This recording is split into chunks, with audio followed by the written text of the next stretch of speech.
जो हमारी घास चराई और फॉरेस्ट लैंड पे मैक्सिमम हमारे कौन रहता है? गुजर बकरवाल बाई रहते हैं हमारे फॉरेस्ट लैंड पे।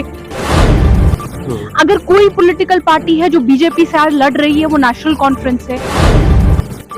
देखिए, सरकार आपको बेवकूफ बना रही है, जैसा कि आपको समझ आ भी गया होगा। अलग अलग हौच पौच कर रहे हैं आप सवालों को। नेशनल कॉन्फ्रेंस कभी उनके साथ सरकारी जमीन पे जो है कब्जा किया हुआ है, तो क्या आपको नहीं लगता कि उनसे वो वापस लेनी चाहिए? आदाब नाजरीन, एएनएस में आपका स्वागत है और मैं हूँ आपके साथ इमरान बड़ाना। और इस वक्त हमारे साथ मौजूद है एनसी की स्पोकन पर्सन इफ्रा जान, जिनसे हम आज बात करेंगे और कश्मीर के हालात के बारे में जानने की कोशिश करेंगे। इफ्रा जान, सबसे पहले तो आपका खैर मकदम है हमारे। Thank you. सबसे पहले मेरा एक अहम सवाल आपसे रहेगा। जैसे कि हम देखते हैं नए नए कानून इसमें कश्मीर में आते हैं, जैसे कि घास चराई का लेकर हो गया, टैक्स को लेकर हो गया, और स्मार्ट मीटर्स की अगर बात करें तो क्या लगता है आपको मैम कि कौन लोग हैं इसके जिम्मेदार, कौन लोग हैं? देखिए, इसके जिम्मेदार कौन है आप बताइए। इसके जिम्मेदार वो लोग हैं जो ये ऑर्डर लाते हैं, या इसका जिम्मेदार कोई और है? आपको क्या लगता है ऑर्डर किस गवर्नमेंट से आता है? किस सरकार से ऑर्डर आ तो रहा है? क्या लगता है आपको कि ये ऑर्डर जो आ रहे हैं ये सही है कि गलत है? बिल्कुल गलत है। यहाँ की आवाम जो है, पहले तो 370 का एब्रोगेशन हुआ।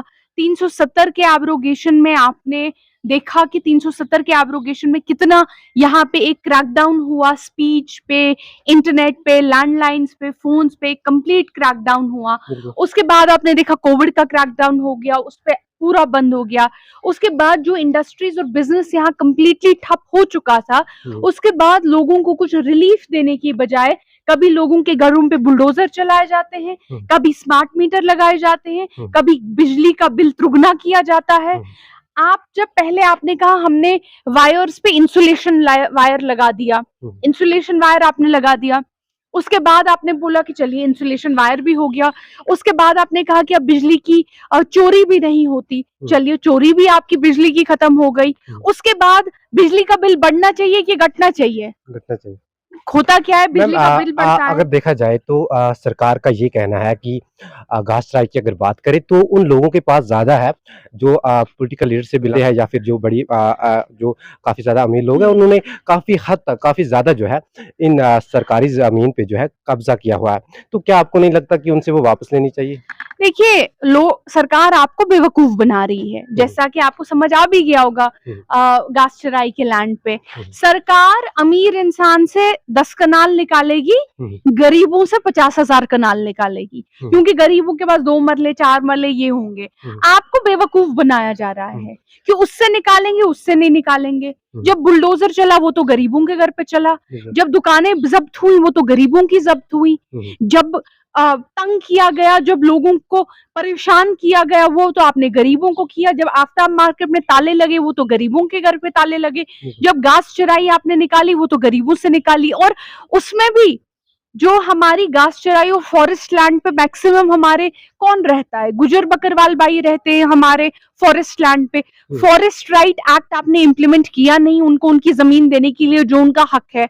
उल्टा आपने बोला कि आप लोग अब यहाँ पे इलीगल एनक्रोचर हो, आप यहाँ से निकल जाओ। अगर इलीगल एनक्रोचमेंट की ही बात आती है तो गुजरात में 35% बिल्डिंग्स इलीगल हैं। आप गुजरात में क्या बुलडोजर चलाते हैं? आप गुजरात में 35% बिल्डिंगों पे बुलडोजर चलाइए, उसके बाद बेशक हमारे घर पे चलाइए। दिल्ली में बीजेपी की गवर्नमेंट कहती है कि हम लोग जो यहाँ की इलीगल कॉलोनीज है, यानी स्टेट लैंड पे बनी कॉलोनीज है, उनको जी हम लीगलाइज करेंगे। तो मुझे बताइए, दिल्ली में आप लीगलाइज करते हैं कॉलोनीज को, गुजरात में आप बुलडोजर नहीं चलाते।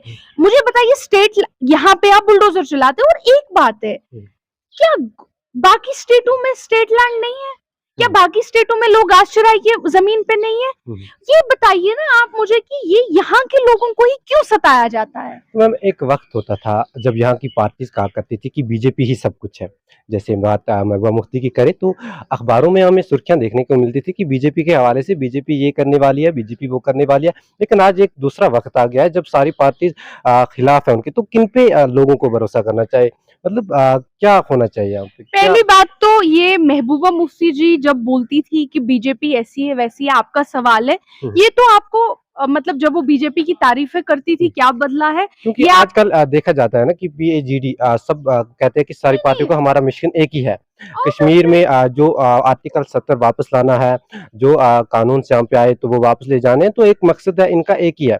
तो इस हवाले से आप बताएं ना। मुझे समझ ही नहीं आ रहा है महबूबा मुफ्ती जी ने कभी बीजेपी की तारीफ की होगी तो ये आज वो क्यों इस बात से मुकर गई है, ये सवाल आपको महबूबा जी से लेना है, ये सवाल तो तो इसका आपको लगता मैं है कि जवाब नहीं दूंगी। पीएजीडी का जो मकसद है वो जहां तक पीएचडी देखिए आप अलग अलग हौच पौच कर रहे हैं आप सवालों को। नेशनल कॉन्फ्रेंस कभी उनके साथ नेशनल कॉन्फ्रेंस ने जो आज की नरेंद्र मोदी जी की बीजेपी है पहले दिन से नेशनल कॉन्फ्रेंस ने इसकी तनकीद की है। जब 2014 में हमारे पास भी आए थे अलायंस करने के लिए, हमने तब भी अलायंस के साथ नहीं किया, हमें पता है किस किस्म के लोग हैं, किस तरह की इनकी पॉलिसीज हैं। तो नेशनल कॉन्फ्रेंस जो है आज भी अगर आप देखेंगे यहाँ पे जितनी पॉलिटिकल पार्टीज बीजेपी की बी टीम बन गई, सी टीम बन गई, अगर कोई पॉलिटिकल पार्टी है जो बीजेपी से आज लड़ रही है वो नेशनल कॉन्फ्रेंस है। इसी वजह से तो हमारा घर तोड़ा जा रहा है ना, पहला तो एविक्शन ड्राइव में हमारा ही घर तोड़ा गया था, उसके बाद बाकी घर तोड़े गए थे। तो नेशनल कॉन्फ्रेंस को जो तंग किया जाता है, उनको जो सताया जाता है, इसीलिए है क्योंकि नेशनल कॉन्फ्रेंस बीजेपी के खिलाफ आज खड़ी हुई है। हम तो ना उनके साथ कभी जुड़े थे ना उनके साथ कभी जुड़ेंगे।